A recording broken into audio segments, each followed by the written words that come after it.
Hello there. Well, we keep hearing that older drivers are a danger because of medical conditions. But what if I told you that the real risk isn't age at all? It's the 8 million drivers of all ages on our roads right now with undisclosed medical conditions. And that's before we even talk about defective vision, which affects millions more and is found in drivers of every age during roadside checks. So why are we only targeting the over 70s? And the risk is universal, but the policy definitely isn't. Welcome to Grey Matters.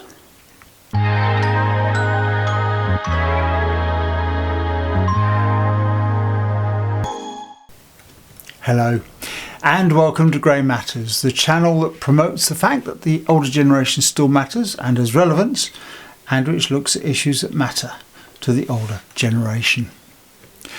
Well, we're seeing more and more headlines, consultations and proposals suggesting that older drivers are somehow a unique risk on the roads because of medical conditions. But when you actually look at the evidence, the picture is very different. In fact, it's almost the opposite of what we're being told. So let's start with that number that I gave you, 8 million. Now that's the estimated number of drivers in the UK of all ages who are currently on the road with an undiagnosed medical condition that could affect their driving. Not reported, not monitored, not even known about.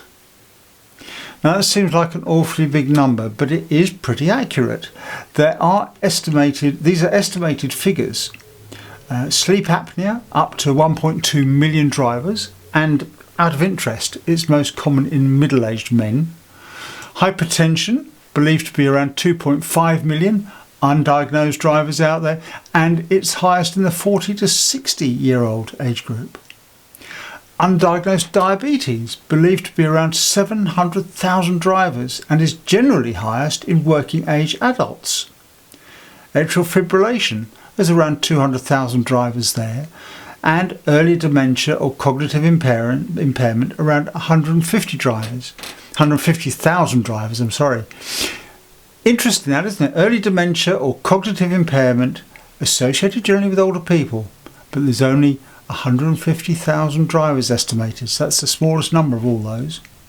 And then there's other neurological and cardiac conditions which account for another 2 to 3 million drivers. And you add all that up and you land very comfortably in the 7 to 8 million range. Now, if policyholders are worried about underdiagnosed medical conditions affecting driving, the risk is spread across the entire driving population. It's not concentrated on the over 70s. And remember, because these are undiagnosed conditions, people don't know they have them. They haven't reported anything to the DVLA because they have nothing to report. This is not an older driver issue, this is a population-wide issue.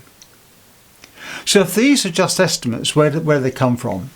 Well, this number has been circulating in road safety commentary, insurance industry reports and health-related driving studies for several years. It isn't an official DVLA statistic, it's an estimate based on combining the number of UK drivers, which is about 51.5 million, the DVLA medical data, which shows that ordinary drivers, that's group 1, have a 20% annual risk of sudden incapacitation or loss of awareness at the wheel. Something I didn't know. And this also includes medical causes such as fainting, cardiac events, neurological episodes, etc. The proportion that are undiagnosed, the proportion of adults who drive. Now the DVLA's medical department dealt with 722,449 cases in 23-24. And those are just the reported cases. That number is almost certainly higher now and is just the tip of this particular iceberg. How the heck can they be expected to cope with an already growing workload when that doesn't even take eyesight into account? And we'll come back to that in a moment. The entire DVLA medical system relies on self-reporting. You're supposed to tell them if you develop a condition that could affect your driving, but if you don't know you have it, how can you report it? And many of these conditions are silent for years. People can have high blood pressure, diabetes, heart problems for a decade without symptoms. So when policyholders say we need to focus on older drivers because of medical conditions, they're missing the real problem entirely. The real problem is undiagnosed conditions, and those, as I said, spread across every age group. And then we come to eyesight, completely separate issue, and as viewers will know by now, it's a big one. And at this point, I think I should thank everyone who contacted their MPs and completed the survey form for the consultation. Stick around to the end because I've had feedback from one viewer's MP that I want to share with you all. Now, it's known that millions of UK drivers haven't had an eye test in 5 years or more. Some even haven't even had one for a decade. But roadside vision checks done by the police forces around the country show failures in every age group, not just older drivers, not even mostly older drivers. A huge number of failures come from outdated prescriptions, people who claim they only wear their glasses for reading, and gradual deterioration they simply haven't noticed, and lenses that haven't been updated. And here's a key point: eyesight problems are not included in that 8 million estimate, they're additional. So when you combine the 8 million drivers' undiagnosed medical conditions plus millions more with uncorrected or deteriorating vision, you start to see the real picture. So let's ask the obvious question. If the real risks are spread across the entire driving population, why are we only targeting the over 70s? It's not evidence-based, it's not proportionate, and it doesn't address the actual safety gaps. For the government and the DVLA, targeting the over 70s creates an illusion of action without actually tackling the real problem. If the government were genuinely concerned about medical fitness to drive, they will be looking at universal screening, universal eye testing, universal and more stringent self-assessment, better GP reporting, and a means for the earlier detection of silent conditions. Instead, they focus on a single age group, not because the evidence points there, but because it's politically easy. Older drivers are a soft target, they're polite, they're compliant, and they don't kick up a fuss. Except for our viewers, of course. And the policy isn't fair, and it certainly isn't effective. We need eyesight testing for everyone under 70, every 5 years, or every 10 years at least, when they renew their photographs. Those of us over 70 will no doubt be forced into 3-yearly eye tests anyway. Medical assessments need to be for everyone, not just older drivers, clearer GP reporting rules, and better public awareness of silent conditions. If safety is the goal, then the rule should apply to everyone. If fairness is the goal, the rule should apply to everyone. And if the evidence is the goal, well, the evidence is very clear. If the government wants safer roads, brilliant. We all want that. But let's fix the real problem, not the imaginary one. 8 million drivers with undisclosed medical conditions, millions more with uncorrected vision, risks spread across every age group, and the big idea is target the over 70s. Come on, we can do better than that. Now, if you agree, then please share this video. Let's get the facts out there, because when it comes to road safety, greys matter, and so does the truth. Now, before we close, John, who's one of our wonderful subscribers, forwarded a response to me that he received from his local MP, Joshua Reynolds, sending in reply to the template letter I provided. Now, Mr. Reynolds was obviously impressed, as he called it a detailed and considered analysis of the government's proposals on mandatory eyesight testing for drivers aged 70 and above.